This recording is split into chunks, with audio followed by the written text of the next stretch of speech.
Yeah, let's go. Hey, Vinyl community, it's Jack here. Welcome to Vinyl Martini. I'm here with my son, who is here from a village in Provence. He's here with his wife, and he's brought my new granddaughter with me. With me, whatever. We are going to tape a show. This is Sid picked out some records. He's going to show some records. Hopefully, he's not going to keep this stupid hat on his head for too long, but. Well, you got me in camping chairs, so I thought I'd bring my camping hat. He's always bugging me about these camping chairs that I sit on.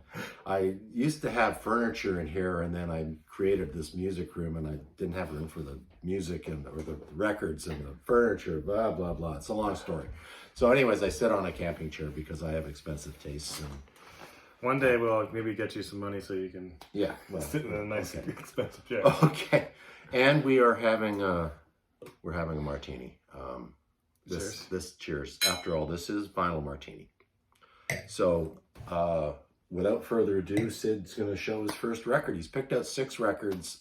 I'm going to show some records that I think that he should have or should know about. So, why don't you start? Yeah, so I picked 6 records that I think kind of show maybe more of my evolution of taste. I'm more of like a fast, like metal, punk, and like psych rock kind of person, but kind of want to show a little bit more of my softer side. There you go.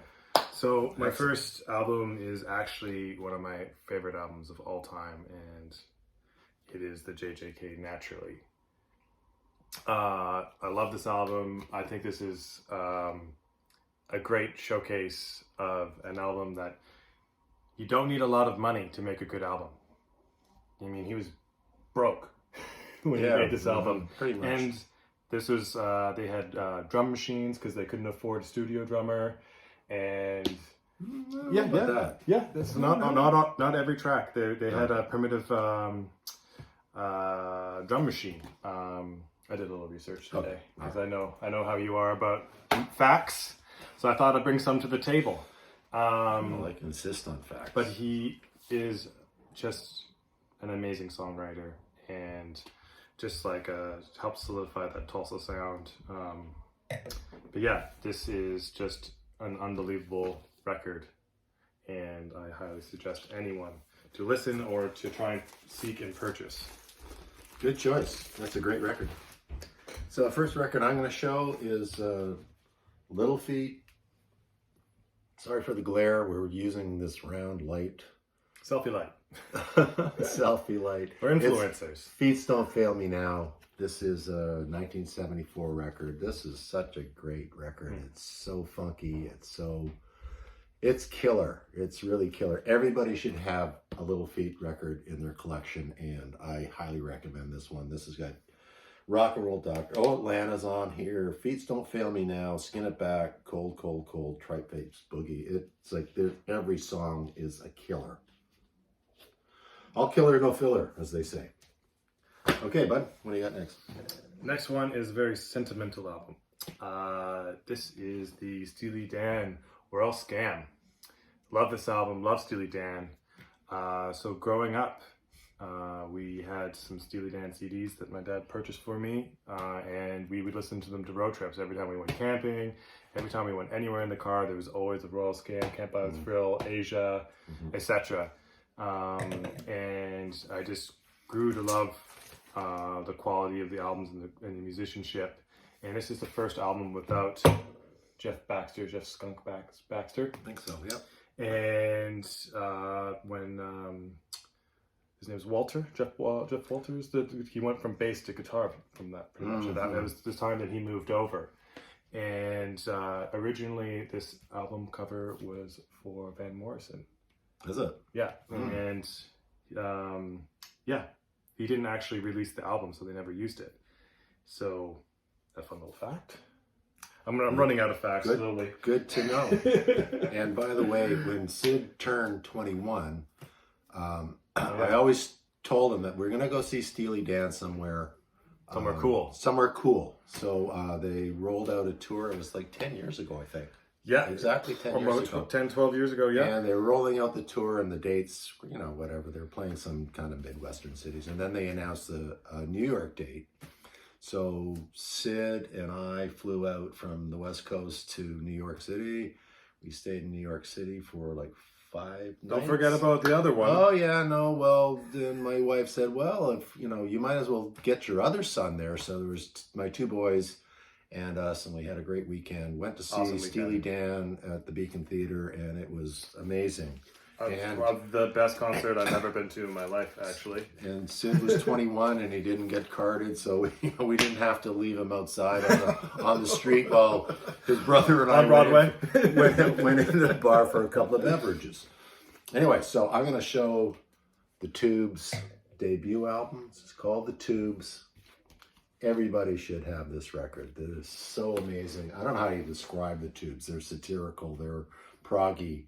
But songs like Up From the Deep, Space Baby, Mondo Bondage, Boy Crazy, and the classic song White Punks on Dope. Everybody should have this. This is I've had it since it was released, and it's I think it's I don't know if there's a date on here. I would say 1975. And I'm just guessing. Yeah, I can't see a date on here, No, but it's not on that. 75 or 76. Great debut album. The Tubes. For me, the next is because I live in France. I'm really particular about suggesting people Canadian artists and letting people know that we have lots of really great Canadian bands, and you can't gloss over Neil Young. This is Neil Young with Crazy Horse. Everyone knows This Is Nowhere. I mean, this album kicks ass. It's his second record, yeah. This The second solo record.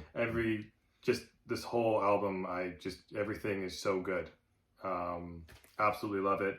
Growing up, when I was burning CDs and walking around with a Discman, pretty much almost all the CDs I had Down by the River and Cowgirl in the Sand.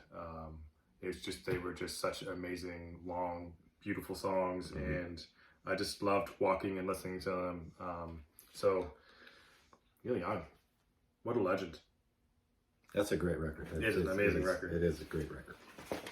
Next record is Roxy Music and a self-titled record. It's not their debut. Oh, it's not self-titled. It's Country Life. Country Life, yeah. I can't show that very long. This is the kind of the backside is the backside is the cover that they released in North America. So it's just a bunch of pine needles because the girls were too risque. It was very, very racy. Yeah, but this is a fantastic record. I'm a big Roxy fan. I love everybody's solo work after they left the band. Anyway, it's got the thrill of it all on it. All I Want Is You. If It Takes All Night. Prairie Rose. This is just killer stuff. Everybody should have this record. Everybody should listen to Roxy. And amazing, right? They're in their prime when they released this one. I can contest that. I saw that album out being listened to my whole life. Yeah. At least that album or one of another Roxy music. There was always one in the just listen to pile. Mm-hmm. Kind of going back, I'm getting into some serious legends here. So I'm going to go to the Beatles' Abbey Road after this, their last album. Is it my favorite Beatles album? No. But is it an important Beatles album to me? Yes. The particular song, I Want You, She's So Heavy, is a major influence for a lot of like metal and doom metal and sludge metal that happened later in life. And not many people think about the Beatles and metal, but they kind of did the first kind of that slow, drawn out riff, and that was pretty much metal. So Helter Skelter was pretty metally. Yeah, all those, and Paul's got that good screamy voice that just is so powerful. Yeah. Oh Darling on this is, he shows his chops on that. So not my favorite Beatles album, but I think just an important one for the genre of music I grew up to listen to, that I found on my own, which is metal and the later psych rock, like Good choice. Yeah, not my favorite Beatle album either, but it's a good one. I mean, like, is there a bad Beatles record? I don't know. Anyway, so here is maybe a surprise, but here is a Boz Scaggs. I'm a big Boz Scaggs fan, and this is it's Slow Dancer. Yeah, and this is the initial release with the very embarrassing cover that they later re-releases. They didn't show him in a Speedo, but even though it's an embarrassing picture, this is a great soul R&B record. He just shows all his power here. He is such a great singer. He's got such great musical instincts. This is a killer record. It's cheap. This one is a really nice copy. It was $5.95, but you can buy this record any day for $1 or $2 in the dollar bins. And you get a chance, if you're a Boz Scaggs fan, pick it up.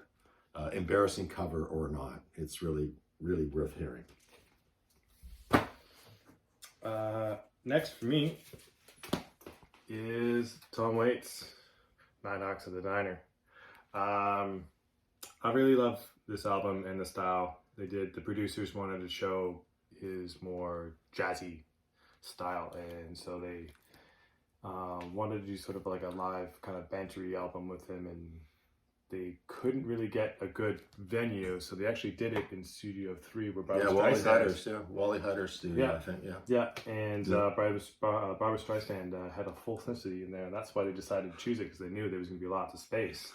And they had set up tables and gave people chips and gave them beer, like drinks and stuff like that, and then there's some seriously bona fide jazz musicians playing on this, so great album. Definitely tickled me pink when I was a kid, and listening to him banter, and he's just a witty, smart, funny guy, and I really like that. Great album. Cool guy. I saw him open, I think it was I went to see Maria Muldaur, and he opened for Maria Muldaur. And I was just blown away. Like, he came on stage with this cardboard suitcase and a guitar, a battered guitar case, and it was like, rah, rah, rah. And he just knocked me out. Next time I saw him, he opened for Bonnie Raitt. It was the same thing. And then I went to see him in that Nighthawks at the Diner tour, I think. And then I saw him once again in 1986 or something like that at Massey Hall. He blows me away all the time. And he's very artistic, he's a great guy, great amazing singer, great songwriter, and amazing songwriter. He's an amazing individual. And try to get a ticket. I don't know if he tours anymore. I don't think he tours very much, but try to get a ticket when he does. Good luck with that. Okay, another artist I love. This is Cooter. Sorry for the glare. The Paradise and Lunch. It's a 1974 release. Fantastic. Cooter is such a great singer. Well, I wouldn't say he's a great singer. He's an acquired taste. He's not a great singer, but he's a unique voice. He's great. He's got his own voice. Yeah. And the songs on here, he's such a world musician and champions Mexican music. He champions Hawaiian music, everything. And it's like, the songs on here tamp him up solid. I'm a Fool for a Cigarette, Mexican Divorce, Tatler. He does Diddy Wah Diddy on here. Like, any song that Cooter does, he just makes it his own and does it full justice. Great record, great artist, still with us and still recording. Great record. What do you got? Next one, going back to the other sentimental ones, is the Allman Brothers Band, Brothers and Sisters. This one is one of the first, when I first started buying vinyl, this is one of the first ones I bought. So that's one of the reasons why I like it so much. And I mean, it does got some, like, they made, like, Rambling Man, Southbound, come on, those are great songs. This was their second album release after the other Allman brother died in 71. This is 73, Dwayne. Yeah. Because because they Go Eat a Peach, or Peach was the album before that. Yeah, Something Eat a Peach. Peach, yeah. Eat a Peach was released before that, and that was their first real big commercial success. And then this happened, and they just kept on. But yeah, just good album. Great songs on there. Yeah. Yep. Yeah, that's the pick. Okay, so the last one that we're up to, the last record, I'm going to show Burning Spear's first record. Man, this was a knockout. Yeah. It's called Marcus Garvey. Fantastic record, so deep. You can just feel yourself in the Blue Mountains in Jamaica. It's fantastic. Winston Rodney is basically Burning Spear. It's his band, it's his sound. I mean, everybody loves the Wailers, but these guys are the real thing. The Wailers were kind of the banner carriers to bring reggae out to the world, but this really brings the soul, deep soul and the hard life of Jamaica out to the rest of the world. I saw Burning Spear, Winston Rodney, his band, in about 1990. I'm going to say 1992 in Vancouver, and it was outstanding. It's one of the CDs that you had in the car for Yeah, road trips. I We listened to a that's lot of right. Burning Spear Yeah. growing up. And these songs, Marcus Garvey, Slavery Days, The Invasion, Give Me, Jordan River, Red, Gold, and Green. Not a bad track on this record. If you can find it, it's on Island Records. It's fantastic. So, Burning Spear. Love that. And I have one special bonus. Not an actual Sid pick favorite album or cool album to check out, but just going on with the fact that sentimentality is something of my own. This is the first album I ever picked to play at my house. So we were living, we just moved to the place where the city we're into now, and we had a little record room, kind of like this, and I was just old enough to pick an album, so I picked the Queen News of the World. That's the back there. Here's the front. The only way I remember that is because I remember there was like this big robot on it. I'm not the biggest Queen fan. There's some songs obviously that stand out, but yeah, I think I really only cared for like We Will Rock You and We Are the Champions, and then I pretty much would ask, could we listen to something else after that? But yeah, just like I was just trying to remember for the longest time. There was a record with Robert on it, and I was like, I think it's a Queen album, and yeah, it's still here. Jack still has it, and yeah, that's the first album I ever picked, and then now I'm also part of the vinyl collecting community, but There you go. just a youngin'. Well, it's funny because that record is still in mint condition. I'm not the biggest Queen fan. I don't know why I have Queen. I've got 2 Queen records. Everybody goes on. I mean, teach his own. Everybody likes Queen. I think they're like a B tier band, but if you love Queen, more power to you. But it's still in the same condition as the day when you picked that record out. And you must contest me on, am I right about the drum machine? Please comment below. Yeah, comments below if he's right about the drum machine. Let me know tell if me. I'm right about the drum machine and the fact that JJ Cale struggled to pay for a drummer. And that was their solution. Okay. Let me know. Or Jack know. Okay. So that's it, guys. Cheers. Cheers, Sid. Thanks for doing Cheers. that. That was a lot of fun. Till my next video, thanks for watching. You got any comments? You want to subscribe? I hope he's kind of guaranteeing me, like, how many subscribers? I'm going to try and push you up to 50. 30 more? No, 50 more. We're going to try and get you 50 more. Let's go. We'll see if it works. Thanks for watching, everybody. Till next time. Bye. Bye.